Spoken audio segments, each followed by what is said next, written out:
Hi, my name is Ryan Hurley. I'm the founder of SellAnalytix, and in this video I'm going to be talking about bills and everything about them, from creating them, editing them, sending emails, downloading, importing, and more.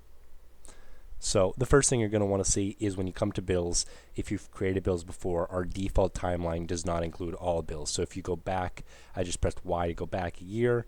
This is a dummy account, and then I can click enter or apply. You can get and view other bills from other times.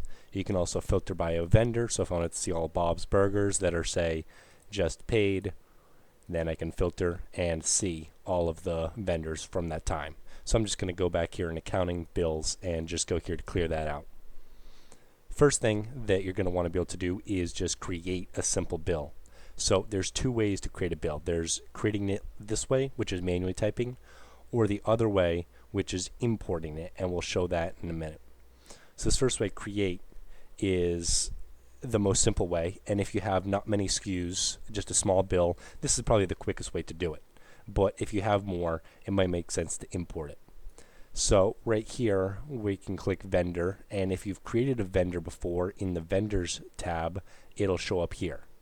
And if not, you can create it both here as a little shortcut, or go on into vendors and create it this way. So either way works. I'll just do it right in vendors here. So let's do test vendor. His name is Bob. His email is frank@gmail.com. And we can enter in details for this another time. Lead time, this is important for forecasting so that our software can understand the estimated time of shipping from them once you place an order. So we recommend updating this to the correct date if it matters. So let's say 55 days. And you can add any other details. Create that. Test vendor. I'll go back here. I'm going to refresh the page. Now, let's say we had a bill of 3 products. It's today, and it's due a month from today with payment. The order number is ABC123, and we can choose our 3 products. Let's go. You can type it in, this one, and let's find something else random. So let's say it's 20 units at $12.25, 15 at 10, 20 at 3.75. There we go. So we got this bill, got it like this, and then it shows up. We got our vendor here. If we had the address, it would pop up in here. Looks good. I'm going to click create. And bill successfully created, and it brings it into it. So this right here is the actual view of the bill, and there's a couple things to it. First is we want to click start production just to basically let our system know this right here is just a draft. So when we're serious about this, when we want to send it out or actually get going, we click start. And then this updates it in our system. And now we have a real bill that we can download as a spreadsheet or a PDF. So I'll show you real quick. If I do a PDF, it would show who it's going to. And so again, I should have put more information that the vendor name just is empty in, not that guy, in here. It would have showed their name, country, state, city, phone, zip code, address right here.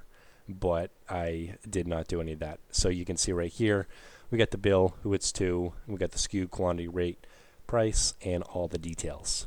You can also download it as a spreadsheet. And once that opens up, you can see right here that it'll have all the information. The bill products, these are the 3 SKUs, quantity, rate, as well as any payments that we have made. And so none have been made yet, but that will update when they do. So then there's 2 things you can do on here. The first is send an email. And this right here will essentially send this PDF to the vendor. And so if you remember, our vendor was test vendor. And in the vendors, if I look at edit here, we put a email account in there. So when I click send email, it shows the vendor's email. You can also include a copy to yourself. So this right here, if you want to just see it just to yourself, you could just do my own email, gmail.com, or whatever your email is, then click send, and it's going to send you a copy of that email to this email and this one, but by default it sends to the vendor. So you can do that, test it, you can send it as many times as you want. The other thing is, once we do get payment going, there's two methods that we like to input it as. So let's say it is, so we owe $470. Imagine we pay the first 30% today and we pay another amount later. So this is more what our team will do, but we can go, so we paid $100 today. Reference was part 1.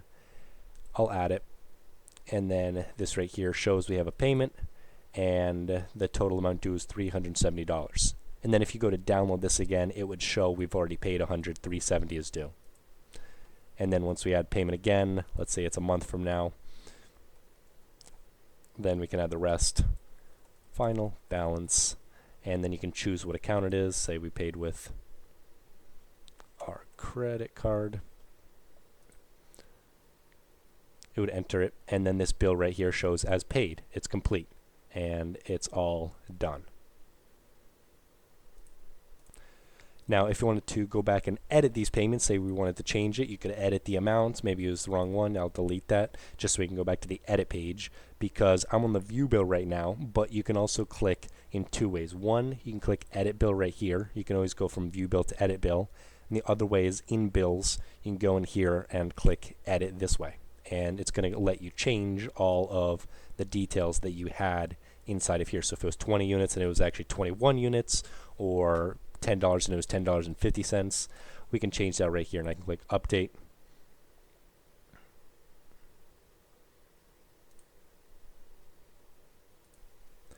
Now that we've done that, I can go back into bills, and I want to show two last things. One is a way to bulk import this, and this is very important if you have a lot of SKUs and we want to save you time versus typing it in manually, because maybe you have some sort of other system. So I'm going to click import and pay, and right here we can see there's two spreadsheets. So I'm going to go 1, open that, 2, open that, and we're going to get basically a VLOOKUP table of all of our SKUs in here, as well as all our vendors and all the buyers. So buyer is who basically initiates the bill. It's not necessary. Now we can take a look of all these. So let's say we had 2 bills. We want to import 2 bills. You can import as many as you want. And let's say we'll go, the first bill was order ABC1233. And basically the key that lets our system know it's the same is keeping the order ID the same here. And then we can say another was XYZ 5 Hondo. And we'll say there was 2 SKUs in that. So let's just take, let's say this first one was Bob's Burgers, and let's say the next one was Costco. So this right here will apply it to all these. And the payment method, don't worry about that. The bill date, let's set it today. Let's set the due date to 4/15/2025. And maybe we'll do the same for this bill right here. And the buyer, we'll leave that blank. If it's you, it's just going to be you. And then for a SKU, I'll just copy a couple random ones here. And we'll just make sure. So then let's say it's rand between 1,20. And there we go, just some random numbers in here. So this right here will give us 2 bills. I'm going to save that, Control S. This right here again was the VLOOKUP. That's the details. This right here is the bulk bill template. Going to go back here, bulk bill template, and ignore that unless you are importing a lot of old products, and if they are not in this system already, then you can do this and it will create the products. Otherwise it might throw an error or say like product not found. So I'm going to keep that unchecked. So we click submit, give it a second, bills upload and process successfully. We go to bills and we should see 2 bills. So we can see that Costco one. Let's go into that. Costco was the 2 SKUs, 15 and 4. Let's see, we got 15 and 4 at 4 and 11. 4 and 11, good, good. And then we also have, we can go back to the other bill, Bob's Burgers. This one was 3 SKUs, 2914, 2914, and you can see we imported them properly. So that's your bills. And the other last thing, if you want, you can download all of your bills. So I had a bunch of other bills, but we can actually see what it's going to show is... actually, it just shows what's on the view. So you can see all your bills, and it basically just exports this view here. So if you want it for your records, you can do that and change the date range for it. So that is basically everything on bills. If you have any questions, please feel free to reach out, and I hope this goes well for you. Thanks. Bye.